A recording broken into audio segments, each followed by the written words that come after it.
Brought to you by TechnoSpark 20 series smartphones. I'm superhuman.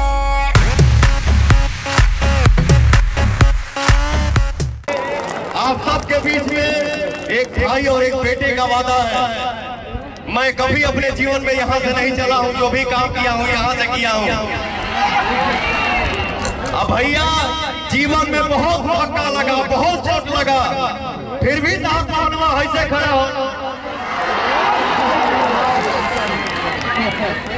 किस सब पे खड़ा हो पाता हूँ? आपके आशीर्वाद के दम पे। बड़ी बात ये कि जब पवन सिंह का काफिला पहुंचा रोहतास के समाहरणालय, तो उसके बाहर की जो सड़कें थी वो पूरी तरह से प्रशंसकों से या कहें समर्थकों से पवन सिंह के भर चुकी थी। सबसे बड़ी बात आपको ये बताएं कि ये पूरा मामला शुरू हुआ तब जब भाजपा ने पवन सिंह को आसनसोल से टिकट देने की ठानी।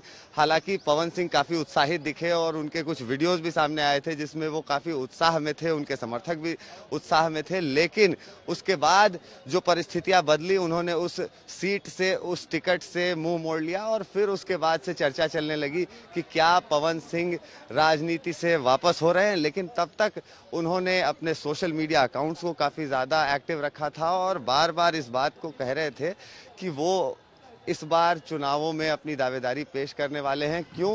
क्योंकि उन्होंने अपनी मां के साथ एक वादा किया है और उस वादे के लिए वो इस बार चुनावों में अपनी उम्मीदवारी पेश करने वाले हैं। हालांकि तब भी सस्पेंस इस बात पर बना हुआ था कि आखिर कौन सी वो सीट होगी जहां पवन सिंह अपनी उम्मीदवारी पेश करेंगे। हालांकि इस पर भी सस्पेंस कुछ दिन तक चला और सोशल मीडिया पर ही पवन ने ये बात बताई कि अब जो उम्मीदवारी होगी वो काराकाट सीट से होगी। और इसी के साथ काराकाट लोकसभा सीट पर सियासत गरमाने लगी। आपको बताएं कि जहां एक तरफ महागठबंधन की तरफ से माले के उम्मीदवार राजा राम सिंह हैं, वहीं दूसरी तरफ यहां पर एनडीए के उम्मीदवार उपेंद्र कुशवाहा भी मैदान में है। सबसे बड़ी बात यह कि इन दोनों के अलावा यहाँ ऑल इंडिया मजलिसे इत्तेहादुल मुस्लिमीन ने भी अपना कैंडिडेट उतारने की ठान ली है। और सबसे बड़ी बात यह भी कि जो कैंडिडेट है ऑल इंडिया मजलिसे इत्तेहादुल मुस्लिमीन का, वो एक नॉन मुस्लिम कैंडिडेट है।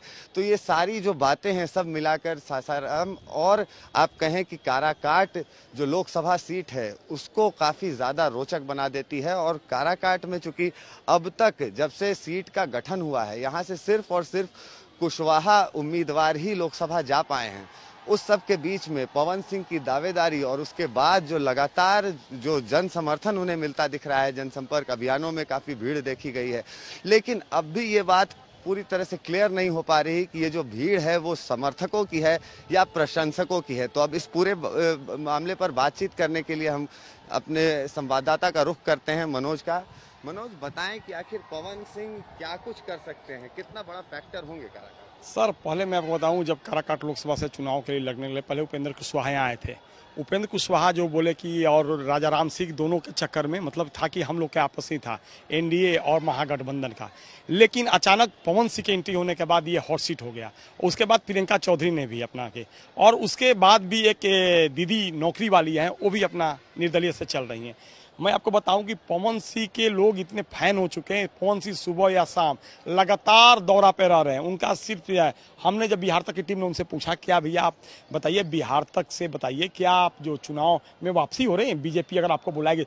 बोले सवाल ही नहीं, चूंकि माँ हमको भेजी है।